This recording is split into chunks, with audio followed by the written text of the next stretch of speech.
नमस्कार। साहित्यिक नमन प्रमुख अतिथि गरिरहनुहुने आदरणीय प्रज्ञा प्रतिष्ठानका पूर्व सदस्य सचिव प्राध्यापक जगतप्रसाद उपाध्यायज्यू, आज सम्मानित श्रेष्ठ नरेश साक्य, लुमणी प्रसाद आचार्य, लव गाउँले, उहाँहरू सबैलाई हार्दिक बधाई व्यक्त गर्न चाहन्छु।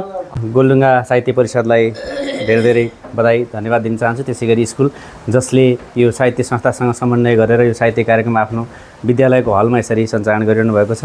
विद्यालयलाई पनि धेरै धेरै धन्यवाद ज्ञापन गर्न चाहन्छु र यसलाई निरन्तरताको निम्ति पनि म अपेक्षा आग्रह गर्न चाहन्छु। यसैगरी अगाडि बढिँदै गइयो भने यो क्षेत्रको साहित्यलाई, यो क्षेत्रमा बस्ने साहित्यकारहरूलाई हामी एक ठाउँमा जमघट गरेर यो क्रियालाई एकदमै अगाडि बढाउँदै लगेर एउटा स्थापित साहित्य एरिया टोलको नामले पनि हामी परिचित हुन सकौँ भन्ने म अपेक्षा राख्न चाहन्छु। सबैलाई एकपल्ट धन्यवाद। अब म मुक्तक भन्न चाहन्छु। मैले मुक्तक लेखेर ल्याइनँ। अब अक्षरको खेती गोडमेल गर्नेलाई सलाम, अक्षरको खेती गोडमेल गर्नेलाई सलाम, सृजनशीलका मनमा ऊर्जा भर्नेलाई सलाम, साहित्यको सगरबाट जुन तारा टिपी टिपी, साहित्यको सगरबाट जुन तारा टिपी टिपी, जताततै ज्ञानको ज्योति छर्नेलाई सलाम। मेरो अर्को मुक्तक, रेटेपछि धुन निस्किने सारङ्गीको तारबाट हो, मान्छेको असली पहिचान हुने उसको विचारबाट हो।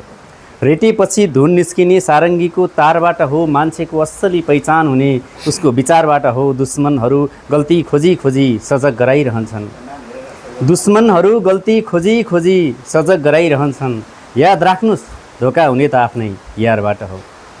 मेरो अर्को मुक्तक, यो आकाशबाट जुन तारा हटाउने कोसिस नगरे हुन्छ, आकाशबाट जुन तारा हटाउने कोसिस नगरे हुन्छ, आफू पिर्का चढेर अरूको उचाइ घटाउने कोसिस नगरे हुन्छ। आकाशबाट जुन तारा हटाउने कोसिस नगरे हुन्छ, आफू पिर्का चढेर अरूको उचाइ घटाउने कोसिस नगरे हुन्छ।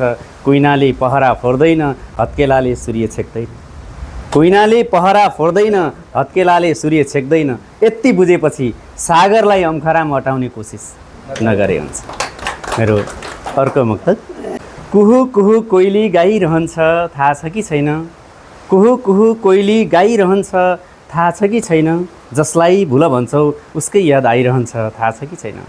कुहु कुहु कोइली गाइरहन्छ थाहा छ कि छैन, जसलाई भुल भन्छौ उसकै याद आइरहन्छ थाहा छ कि छैन। मेरो मतलब गर्दै नगर्नु भन्नेलाई यति सुनाइदिनु, मेरो मतलब गर्दै नगर्नु भन्नेलाई यति सुनाइदिनु,